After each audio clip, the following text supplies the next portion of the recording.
আড়াই ঘণ্টা পর নিয়ন্ত্রণে এসেছে গাজীপুরের কোনাবাড়ির দেউলিয়া বাড়ি এলাকার ছুটের গোদামের আগুন। ফায়ার সার্ভিসের ৭টি ইউনিট ও স্থানীয়দের চেষ্টায় আগুন নিয়ন্ত্রণে আসে।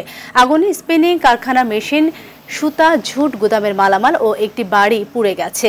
বেলা 11:30টার দিকে এই আগুন লাগলে আড়াই ঘণ্টা চেষ্টায় আগুন নিয়ন্ত্রণে আনে। গাজীপুর ফায়ার সার্ভিসের উপসহকারী পরিচালক মোহাম্মদ মামুন জানান, বাতাসের কারণে আগুন নিয়ন্ত্রণে আনতে সময় লাগে। আগুন লাগার কারণ ও ক্ষয়ক্ষতির পরিমাণ এখনো জানা যায়নি। আগুনে কেউ হতাহত হয়নি।